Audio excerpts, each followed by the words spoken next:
Brilliance Audio presents Finding Him by Rachel Van Dyken, performed by C.J. Bloom and Brian Polino. They say you never come back from death the same. I was evidence of that. Everything felt foreign, like I wasn't supposed to be in my own body, like something had altered my soul while I was sleeping, and when it returned, it didn't quite fit in the body that woke up. I snorted into my whiskey as the people around me talked in hushed voices, like they were afraid my mom was going to jolt awake in the casket if they were too loud. She was dead. Dead. I'd just seen her a week ago at the hospital. She'd been suffering with gastroparesis, a disease that made it impossible to digest food, and sometimes even water.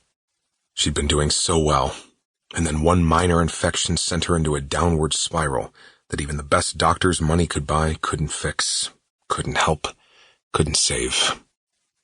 An infection, like a paper cut that gets ugly and red and refuses to go away.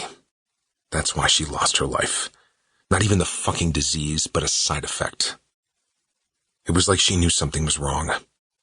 Right before she died, she'd made me promise to reconcile fully with the very twin brother who had stolen my life, while I was in a coma. How's that for a blockbuster movie?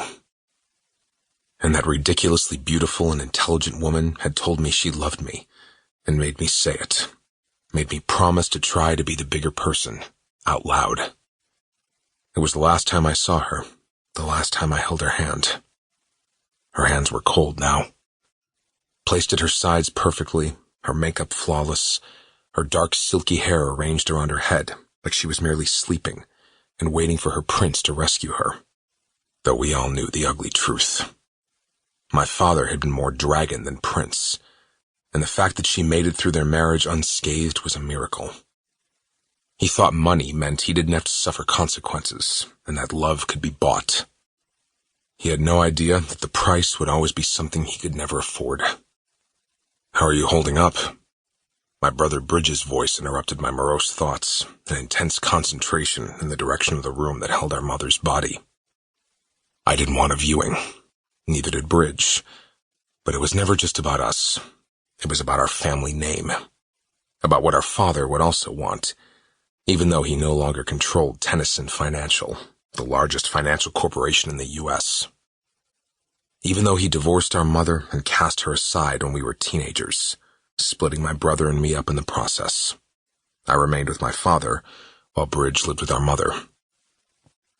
But today, my father wanted the world to see the Tennyson men gather in strength, and I'd like to think that the bastard even suffered a bit of a broken heart at the sight of the love of his life without breath in her lungs and warmth on her skin.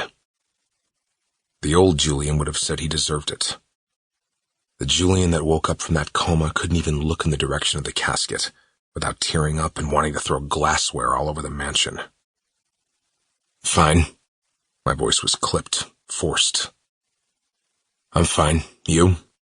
I took another slow sip, my jaw clenched as Bridge stared me down. We were identical twins. He was a bit broader than I was, but now that I'd taken up lifting in order to work out the rage I had over the fact that he'd stolen my fiancée, it was even harder to tell us apart. Liar. He tilted the bottle of Jack into my glass. I let him, because I wasn't numb yet, because it hurt, because I had nobody to talk to, because I couldn't talk to him, not when I was still so angry at him.